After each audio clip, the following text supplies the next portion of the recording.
Lovable.dev allows connecting custom domains to published projects available on paid plans. It offers automatic setup via entry, easiest, or manual DNS configuration. Prerequisites: publish your Lovable project first. Project publish.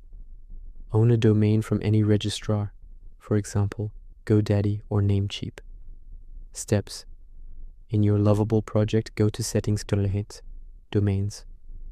Click Connect Domain or Add Custom Domain. Enter your domain. Choose Automatic Setup, Entry.